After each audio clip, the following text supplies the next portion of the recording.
Andrew in front of the Gerald Schoenfeld Theatre, about to see Bonnie and Clyde. It's a musical about Bonnie and Clyde. Modern day Robin Hood story. I'm really excited. In these hard times, I think we need more people to rob banks. Frank Wildhorn's musical. He also wrote Wonderland, which we really didn't care for. So the bar is set pretty low.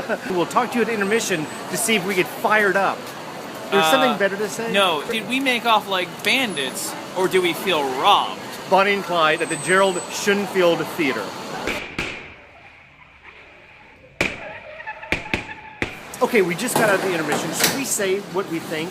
It's the story of Bonnie and Clyde. Lovers, criminals, Robin Hood types who go on a mad spree of crime, although we haven't gotten to crime yet. So far, the entire thing is sort of contextualized as a love story, and I would like to see a little bit larger angle taken on the story, and I want to see a little bit more like political. Right now. Fix the whiteness? We're so white. I'm sort of a sucker for the Baader-Meinhof story of the woman that helps to break out the guy from jail, and there's a weird chemistry between them. They really are.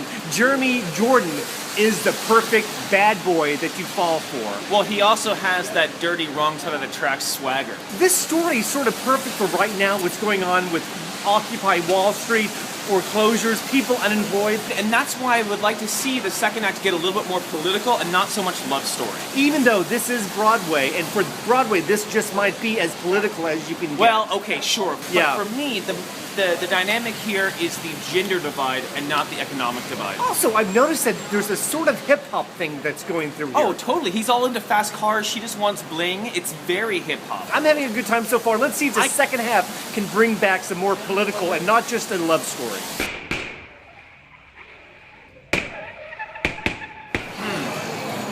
Well, we just got out It's as if somebody heard what I said at the intermission and rewrote the show. And it begins with a bang with putting the whole thing into context, historically, socially, economically, and continues to show corruption, greed, and how out of control the system was at the time. They are shown as heroes of the working man, of the 99%. These are the American Baader-Meinhof of the Depression era. They showed them as they really, really are. It almost has this sort of like proto-reality television thing going on. Wanting to be famous, wanting to be a celebrity. I mean, you see that their intentions are nowhere near as noble as Baader-Meinhof. I think that Laura Osnes and Jeremy Jordan will steal your heart.